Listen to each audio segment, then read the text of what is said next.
আসসালামু আলাইকুম। আশা করি যে যেখানে আছেন সবাই ভালো আছেন, সুস্থ আছেন। আলহামদুলিল্লাহ, আল্লাহ পাকের রহমতে আমরাও সকলে ভালো আছি, সুস্থ আছি। তো ভিডিওটা শুরু করলাম হচ্ছে রাত থেকেই রান্নাবান্না দিয়ে শুরু করলাম, কারণ দুপুরবেলা রান্নাবান্না করি নাই। তো এখন হচ্ছে রাতের বেলা, তো রাতে রান্নাবান্না করতে আসলাম। তো এটা কিন্তু আমার গতকাল রাতের ভিডিও, কারণ দুপুরে ভাত খাইছি হচ্ছে ডিম ভাত ছিলাম আর হচ্ছে ডাল ভর্তা করছিলাম, এগুলো দিয়ে ভাত খাইছি। আর রাতের বেলা আসলাম হচ্ছে রান্না করতে, কারণ মুরগির পা, কলিজা, গিলা, তো এগুলো কিন্তু পরিষ্কার করতে অনেক সময় লাগে। তো এই জন্য আর কি এগুলো ধোয়া কোটা বাছা শেষ, তো এখন আর কি রান্না করতে আসলাম। তো যাই হোক, আমার ভিডিওটা না টেনে সম্পূর্ণ ভিডিওটা দেখতে থাকুন, পাশেই থাকুন। ভালো লাগলে অবশ্যই চ্যানেলটা সাবস্ক্রাইব করে দিবেন, লাইক কমেন্ট শেয়ার করে দিবেন। তো দেখতে থাকুন, পাশেই থাকুন। তো এই চুলাতে কিন্তু আমি মশলাটা ভালোভাবে আগে কষাইছি, কষানোর পরে হচ্ছে এগুলো ঢাইলা দিয়ে দিলাম। তো এগুলোর ভিতরে কিন্তু পাকিস্তানি মুরগির আর কি পা সিদ্ধ হতে কিন্তু সময় লাগে না। আর এখানে কিন্তু আমি বেশি একটা পানি দেব না, ওই মশলার সাথে যতটুকু পানি ছিল ওই পানিটুক দিয়ে এটা কষাবো, আর হচ্ছে অল্প করে পানি দেবো কষানো হলে। আর আরেক চুলাতে কিন্তু কলমি শাক ভাজি করার জন্য কলমি শাকটা সিদ্ধ বসাইছি। তো কলমি শাক সিদ্ধ হতে কিন্তু সময় লাগে না, আপনারা সবাই জানেন, কারণ এই শাকটা কিন্তু খুবই নরম। আর এই তো শাকটা সিদ্ধ করা শেষ, আর বাগারও কিন্তু দেওয়া শেষ। আর শাকটা কিন্তু খুব সুন্দর হয়েছে, একেবারে ঝরঝরা হয়েছে, শ্যামের মতো আর কি লাগতেছে, একেবারে ঝরঝরা। আর এখান দিয়ে আমার কিন্তু এই তরকারিগুলো কষানো শেষ। তো এখানে আমি অল্প একটু পানি আর কি দিব। আর এই জায়গাতে তো ভাজি করা শেষ, তো ভাজিটার পেলাটা আর কি নিয়ে রেখে আসি ঘরে। আর একটু কিছুক্ষণ পরে আর কি খাওয়া দাওয়া করব। তো এইখানে রাখলাম, আর একটু পরে আইসা আর কি ডুলির ভিতরে রাখবো, কারণ চুলাতে তরকারি বসানো, তো তরকারিটা পুড়ে যাবে। এই জন্য আমি তাড়াতাড়ি খাটের উপরে রেখে আসলাম। আর এখান দিয়ে কিন্তু বাহিরে অনেক অন্ধকার, আর আমার ঘরটারও কিন্তু গুছানো শেষ। আর এই তো তরকারিটা রান্না করা শেষ। তরকারির ভিতরে কিন্তু আমি একটু পানিও রাখি নাই, কারণ এগুলোর ভিতরে না পানি রাখলে ভালো লাগে না। তো এই তো আজকে হচ্ছে শুক্রবার, শুক্রবারে দুপুরবেলা আর কি। তো শুক্রবার জুম্মা মোবারক সবাইকে। তো এখন আসলাম দুপুরবেলা হচ্ছে আসলাম আমার বোনের বাড়িতে, আসার কথা ছিল সকালেই।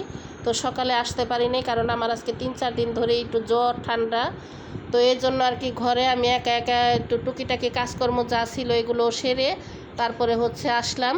তো আসার পরে আইসা দেখি আমার বোনে আর কি, বোন আর বোনের মেয়ে মিলে ঘরের রান্না বান্না কাজকর্ম যা আছে এগুলো সব মা মেয়ে মিলে আর কি শেষ করছে। কারণ আমি তো আসতে পারি না, আর আমার ছোটো বোন হচ্ছে তো একেবারে কাঞ্চোরা, মানে কামেরে খুব ভয় পায়, কারণ ও নিজের ঘরের কাজই করতে চায় না। তো এই জন্য ও তো আসে নাই।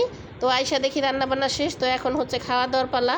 আর খাওয়া দাওয়ার পালা হলে কি হবে, এখন খাওয়ার টাইম কিন্তু হয়ে গেছে, কারণ মসজিদে নামাজও শেষ হয়ে গেছে। তো আমার বাবা আসছে, আমার বাবা এসে বলতেছে আমার তাড়াতাড়ি করে খাওয়ান দাও।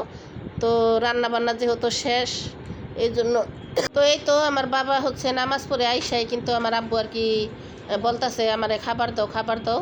তো আমার বোন কিন্তু যাইতো আর কি গোসল করতে, তো গোসলখানা থেকে বের হয়ে তাড়াতাড়ি করে আর কি আমার আব্বুরে খাবার দিল। তো এখন আমার বাবা আর কি খাওয়া দাওয়া করলেই হচ্ছে আমাদের আর কি একটা নিশ্চিন্তা।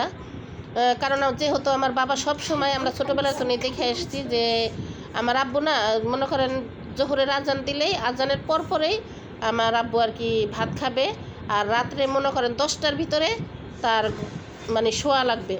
তো এই সিস্টেমটা কিন্তু আমরা সেই ছোটোবেলা থেকে দেখে আসছি, তো এখনও দেখতেছি। তো যাই হোক, একভাবেই মানুষের থাকা ভালো, কারণ খাওয়া ঘুম ঠিক থাকলে কলম আল্লাহ পাক শরীর স্বাস্থ্য ভালোই রাখে। তো আমার বাবাও কিছুদিন ধরে অসুস্থ, কারণ আমার মা মারা যাবার পর থেকে কিন্তু আমার আব্বু আর কি একটু অসুস্থ। তো অসুস্থ আব্বুরে বলি সবসময় ডাক্তারখানায় যাইতে, কিন্তু ডাক্তারখানায় যাইতে চায় না আমার আব্বু। এমনিতে ওই যে ওষুধ না খায়, কিন্তু ওই ওষুধে কোনো কাজ হয় না, কারণ প্রচুর পরিমাণে ঠান্ডা, কিছুদিন পরে প্রচুর পরিমাণে ঠান্ডা লাগে। তো এর জন্য ভাবতেছি কি যে ভালো একটা ডাক্তার দেখাইলে ভালো হবে। তো আমার বাবারে কিছুতেই আমরা নিতেও পারি না, আর রাজিও করাতে পারি না। সে তার মন মতন ওই যে ওষুধ বিক্রি করে ওনা হ্যাঁ করতে না, ওষুধই না, তারপরে হচ্ছে আমার আব্বু আর কি খাইব।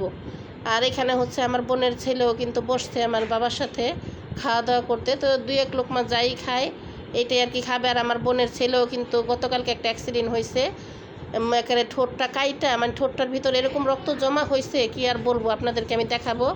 আর এখানে হচ্ছে কি কি রান্না হয়েছে এটা আমি আপনাদের সাথে আগে শেয়ার করতে পারি নাই, কারণ ওই যে বললাম যে আমার বাবা নামাজ পড়ে আইসাই বলতেছে যে আমার আগে দাও, আমি একটু খাইয়া রেস্ট নেই।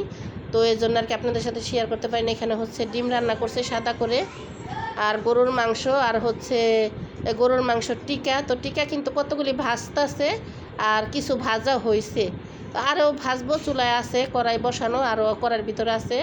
আর এখানে হচ্ছে 2 হাঁড়িতে সাদা পোলাও রান্না করা হয়েছে, এটার ভিতরে রান্না করা হয়েছে, আর ওই যে এটা রান্না করা হয়েছে, কারণ 3 কেজি চালের হচ্ছে পোলাও রান্না করা হয়েছে।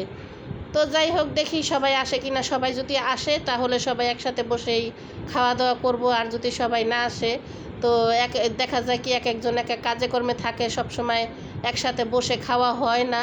এই জন্য আমার এই সেজু বোন কালকে রাত্রে আর কি বলছে যে বড় আপা তুমি আইসা পড়ে আমরা সবাই বসে একসাথে বসে আর কি খাওয়া দাওয়া করব। তো দেখি আসে কি না। না আসলে তো এখন হচ্ছে বাজে 2:30 বাজে, এখন পর্যন্ত কেউই আসে নাই। তো বাচ্চা কাচ্চারাও দৌড়াদৌড়ি করতে আছে, কেউ খাবার খেতে আসে না। তো আমার তো এমনিতেই জ্বর, অনেক খিদা লাগছে, তো আমি ভাবলাম যে একটু নিয়ে খাই, দেখি খাইতে পারি কি না। তো আবার যদি জ্বর ওঠে বেশি তাহলে আমি একটুও খাইতে পারবো না। তো এই জন্য আর কি আমি বসলাম খাবার নিয়ে। তো যাই হোক, আমার আজকের ভিডিওটা আপনাদের কাছে কেমন লাগলো কমেন্ট বক্সে জানাবেন। আর এখানে তো আমি খাওয়া দাওয়া করতেছি, আর হচ্ছে আমার বোনের ছেলে আমাকে একটা আচারের প্যাকেট নিয়ে, এটা হলো আমার আব্বু কিনা দিছে আর কি, ওকে নামাজ পড়তে নিয়ে গেছিলো তখন। তো আমার খালি বারে সাথে খালামুনি তুমি একটু খাও, তুমি একটু খাও। তো আমি বলতেছি না বাবা আমি খামো না, আমি কারণ ভাত খাইতেছি, আমি এখন খামো না। তো এই জন্য আর কি আমার বোনের মেয়ে আর কি বলতেছে খালামুনি তোমার সাথে আছে আর আমারে দেয় না। আর এই দেখেন আমার বোনের ছেলের অবস্থা কি দেখছেন, এই ঠোঁটটা দেখে আমার এরকম লাগছে, মানে কেমন যে হয়ে রয়েছে ঠোঁটটা, বিকট কেমন রক্ত জমা হয়ে রয়েছে। আর বাচ্চা কাচ্চারা দুষ্টামি করলে এরকম এর চাইতে বড় বড় ব্যথাও পায়, তার জন্যই বাচ্চাকেও একদম সতর্ক রাখতে হয়। আর এখানে দেখেন হচ্ছে আমার বোনের মেয়ে আর বোনের ছেলে হচ্ছে এই যে ওর মায় হচ্ছে একটা এই যে খেলনা কিনে এনে দিচ্ছে, তো এটা দিয়েই সারাক্ষণে এটার ভিতরে খেলতেছে আর পিছলা খাইতেছে। তো যাই হোক, আমার আজকের ভিডিওটা আপনাদের কাছে কেমন লাগলো কমেন্ট বক্সে জানাবেন। কথার মাঝে কোনো ভুল ত্রুটি হইলে ক্ষমার দৃষ্টিতে দেখবেন। সবাইকে আল্লাহ হাফেজ।